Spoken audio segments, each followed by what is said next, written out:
Um, how does Islam in Lexington differ from other places you've been, like, than if you live somewhere else or even overseas or anything? Like, are they more close knit? The Islamic community here is very close knit. It's really, I've heard this from many people, even who've moved here, have lived here for some time and have left, and have noted how warm and how open the community is here, how engaging they are. There is a sense of a greater family, if you will. They'll visit those that are sick. They celebrate with those that marry or have children. Even those that may not know each other that well, you find that they respond to anyone in the community that may need something.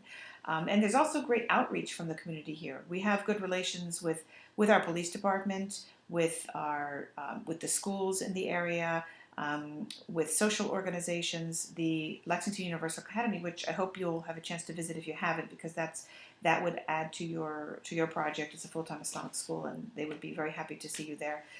They've engaged with like the Explorium, the Children's Museum, on the Holidays Around the World programs.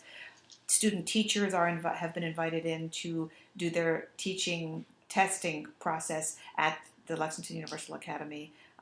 And so there have been many outreach efforts through this school as well. So my experience has been that the community here is really a gem to have. We have many friends here that we found very easy to get to know, and it could be also the moderate size of the city here. When you live in a very large city, you have friends that might be an hour away, and it's hard to see people when you live in a large city. So it's very positive. For our class, I guess if there's one thing you could say for people like outsiders looking in, what would you tell them about Islam as a whole? I would say that people should give themselves the chance to learn the truth about Islam. It is very easy to accept one slant. Dare I say, if you're a viewer of Fox News, you probably have solidified your opinion of what Muslims are and who Muslims are, and I would venture to say that's probably not from original sources. You probably didn't learn that information from any Muslim. And the vast majority of Americans also have never met Muslims personally. And if you ask them, most of them don't really know much about Islam personally. I would suggest that they not be afraid. Muslims are like anyone else. They want the same things.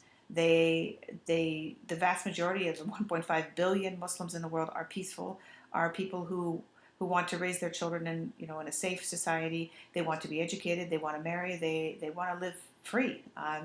And they would also love to live under democratic regimes. Um, and so it's a complicated issue. There are more things at play than just the religion in terms of looking at the strife in the Muslim world. A lot of it is political and economic, which really can only be understood if you see it for yourself. You would understand. But I would say, to give yourself a chance to get to know some Muslims.